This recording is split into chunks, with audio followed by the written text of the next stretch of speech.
Who the hell can wait till morning?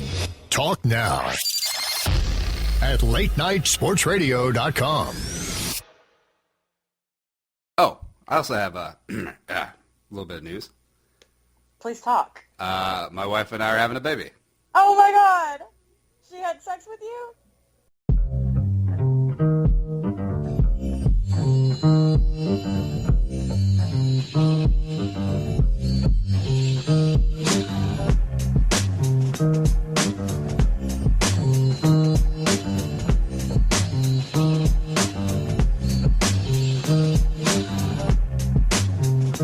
And we're back. Kinda. Sort of. Back in the friendly confines. Claire-vs-Carlson Show. There are many things you can put in your ears. This is one of them. We're phlegm-free today. Phlegm-free, relatively. We are part of the Late Night Sports Radio Network, latenightsportsradio.com. She is Claire, taking swimming lessons at College Station, Mullins, at the Claire Bear 23, NFL Female Podcast, and also masterful folder of paper during the intro. I'm Andy Carlson at Andy Carlson Show, Purple for the Win, Football Convos, all the other good stuff. And we can be found at Claire vs. Carlson and YouTube and iTunes and Facebook and all the other crap. Hi, Claire. Hi, Andy. How are you?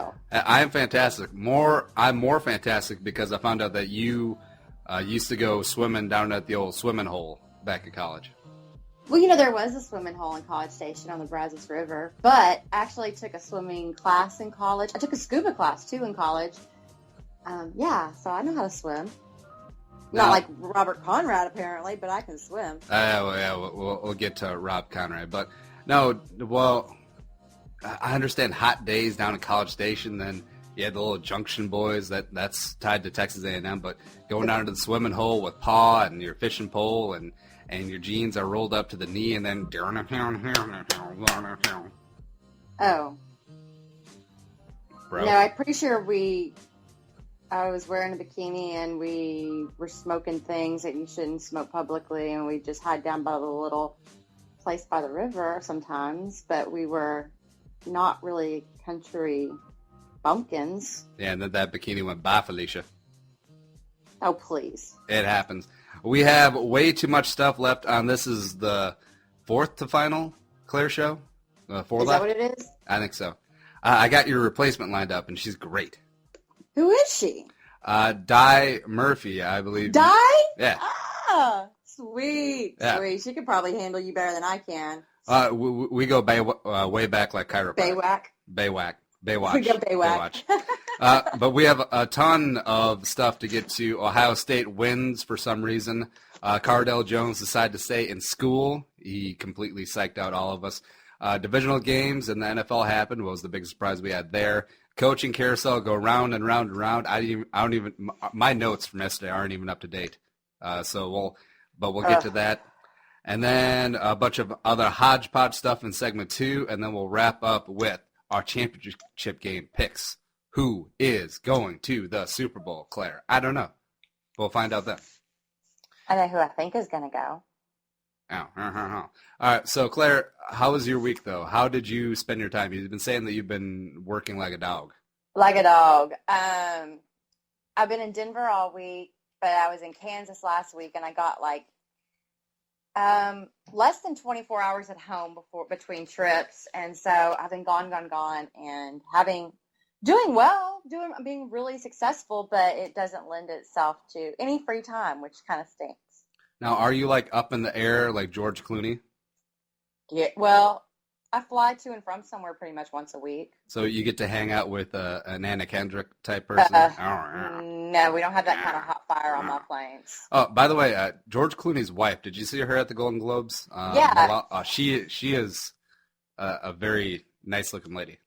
Yeah, she is very attractive. And plus, she's smart and classy, and it's he's a dog. He's a dog compared to her. Yeah, well, I don't know about that. Yeah. Yeah. Did you watch the Golden Globes at all? I thought Tina Fey and Amy Poehler were hilarious. No, I didn't watch it at all. Tina Fey had probably the best Bill Cosby joke ever. Can you repeat it on the air? Yeah, I mean, it was on network television, but it was, it still feels like it's too soon, and it's a very serious subject matter, but you know that they kind of had to go there. And so Tina Fey, during the monologue, was like, Bill Cosby's in the news, and he was all like, I put the pills in the people. The people my God. do not want the pills in them. Oh, my gosh.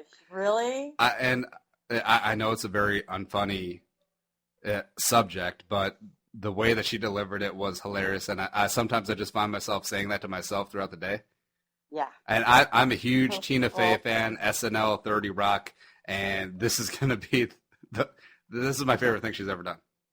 Ever? Ever. Oh, wow. That's pretty impressive because she's done some pretty impressive things. Yeah. So that was my week. Oh, I also have a little bit of news. Please talk. My wife and I are having a baby. Oh, my God. She had sex with you? Oh, that's too soon. I'm sorry. Oh, wait, no, that is definitely the intro. Hold on. I got to mark that 516. All right. Well, I thought it whenever you sent me that message. I was thinking, oh, this is going to be good. Now, what is your middle name? I'm not going to tell you. I'm going to guess it's Marie because 75% of the females on planet Earth middle name is Marie. Renees are way more popular than Marie's. Maybe in the South. I don't even know a Renee. Oh, my God. Everybody is something Renee. All right, so their middle names are always Renee. But we're having a little baby girl. I guess that's what we're alluding to, but the girl's names. We're going to name it Claire. You're really naming it Claire? Now, could you imagine that? I would tell everybody. I had a baby named after me. That's what I would tell everybody. That would be kind of funny. Yeah, but we're very excited, and it's our first, and it's going to be a beautiful, bouncy little baby girl. And it is kind of weird. My Google search, right? So I'm Asian. My wife is not Asian. She is white. So I was looking up Asian white little girls, and Google was like, you sure you want to do that? Yeah, that might be taken the wrong way if you ever were in a court of law or something. You sure you want the Google search that?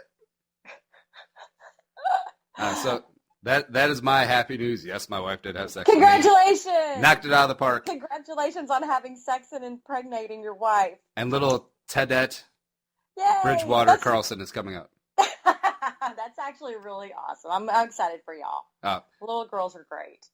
Thank you, Claire. Well, you used to be a little girl, so they obviously can't be that great. That makes them even better. Boom. All right, so let's get to some actual sports. Enough of this mushy stuff. Big story of the week, Ohio State, Ohio State, beat Oregon in the first ever national title game with the playoffs, 48-20, overcoming 4 turnovers, and Cardale Jones was he was okay. 16-23, 242, 1-1. Marcus Mariota, 24-37, 333, 2-1. Never really looked comfortable at times versus that Ohio State defense, but the real star, I mean, let's be honest. True sophomore, Zeke Elliott, 36 carries for 246 and 4 friggin' touchdowns, even though that last one was a little bit of running up the score, but now it's neither there. Who cares? Like, Oregon wouldn't run up the score if they could. Come on, man. Yeah, Oregon is a notorious runner-upper of the score. So suck it up. Sorry, you're losing. You're going to, it's good enough for you. It's good enough for you. And we'll get to Cardale Jones here in a second, but I think the real catalyst in Ohio State's run, beating down Wisconsin in the Big Ten title game 59-0, beating Alabama, beating Oregon now to win it all, was Ezekiel Elliott, because he ran over for 200 yards in each of the last 3 games. So as much as hype as Cardale Jones has been getting, it's really been Zeke. In terms of players, but I mean, really, even if he's an evil one, you kind of have to credit Urban Meyer as a mastermind. I mean, well, like, look at the quarterbacks that he was able to put in position to take that team to a national championship. 3 deep. You're going 3 deep into the national championship, and you're able to produce enough and not screw it up enough, because Cardale Jones had his moments, but they managed to do it. And it's amazing to me, because really, who thought 3-4 weeks ago Ohio State is going to go into the national championship on their 4th quarterback after making it through the playoffs? And didn't they have a bowl game too? Or no, it was the playoff game. It was a bowl game. Never mind. I'm confused. Yeah, Sugar Bowl. It's so, you always want to root for the underdog, but when the underdog was Ohio State, you're like, Come on, really? Well, I know they got in as the 4th seed. I know that they basically had to blow the doors off of Wisconsin to even get a seat at the table. I still think TCU got a little screwed.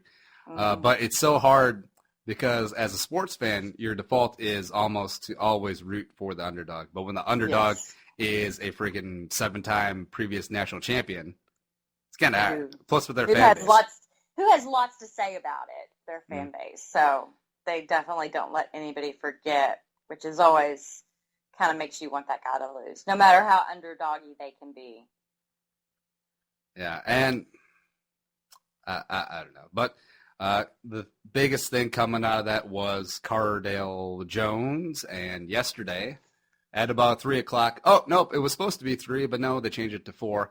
He called a press conference at his former high school. Everyone and their mother thought that he was going to go pro, but he announced that he's coming back and citing his desire to further his education. And people were patting him on the back. Some people were giving him heat for calling this LeBron-style press conference. There's a meme going around that, LeBron went to the national title game and gave Cardale a big hug afterwards, and then the meme was of them hugging, hey, bro, you should call a press conference to make your decision.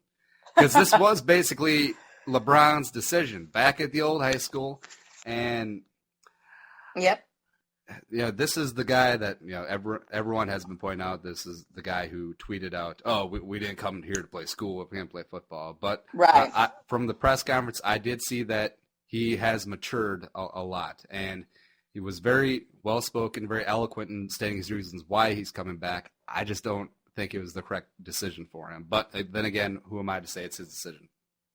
It is his decision, but I can't find a single person whose opinion I respect that agrees with it. And it was kind of, funny how he basically trolled the entire sports world who had interest in this. Mm-hmm. And by saying, I have a life-changing announcement at this time today. Well, life-changing implies that you're going to change your life. And so you're going to leave college and go. So he basically led everybody on a little bit, because I think most people implied, oh, you're going to go to the NFL. You're changing your life. So, and then to come out and say, oh, I'm staying around. So now, what did Urban Meyer say or do to this kid to make him want to stay? Because there are people probably calling him, telling him he can go, be drafted he could be one of the top 3 quarterbacks in the NFL draft this year. Mm-hmm.